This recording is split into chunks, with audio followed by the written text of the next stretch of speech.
Um, just a question I haven't asked before, but do you wish you started earlier? Yes. What is But there I a didn't have perfect? the confidence. I don't think I had the confidence or the conviction to actually do it. I did a job while I was doing my searching for what sort of job I did.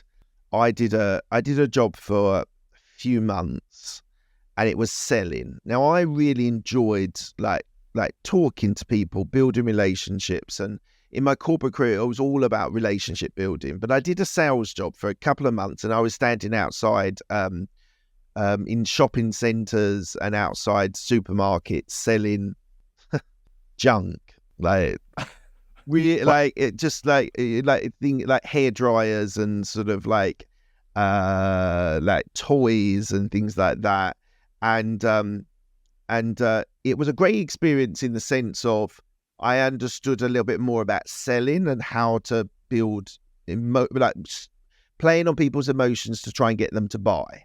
It was the wrong product. I just didn't love anything that was there. It was like, it was junk. And I didn't feel that I didn't love it. I think if I'd have started in a sales role earlier and did something that I really either used myself or saw the benefit for or could sell with conviction, I think I often hear that on my show.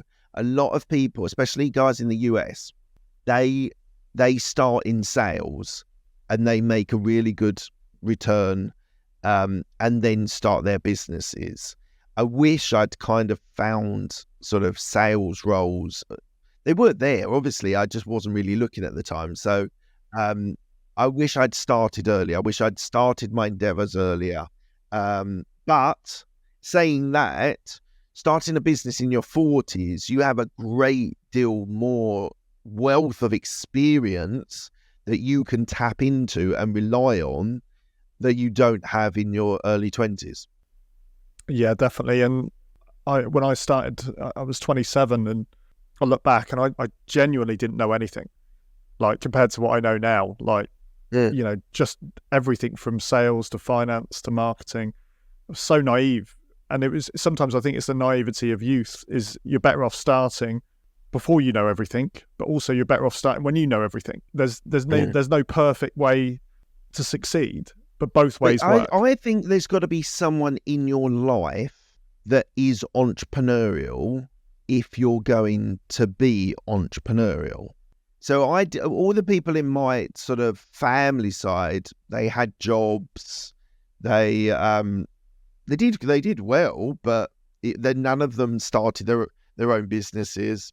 And it wasn't until I had started this mentor and this personal development journey of entrepreneurship, business owners, mindset, and all these sorts of things that it became a relevant and sort of important thing that I decided to take the leap on.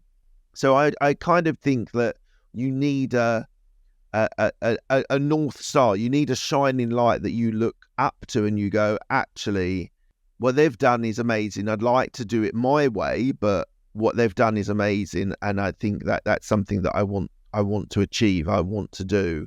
So I do think you need to have someone in your life that is entrepreneurial. And we've all got mates. Property's the worst. We've all got mates in the pub that go, "Oh yeah, you know what? You should buy this. You should buy that. You should do that."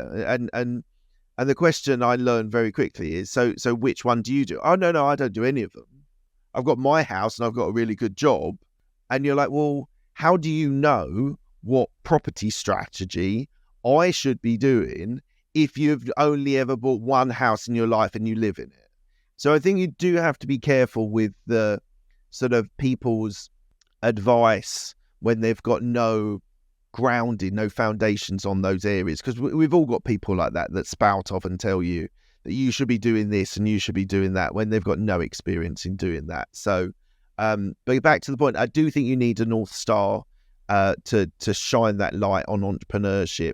And I didn't have that in my early 20s.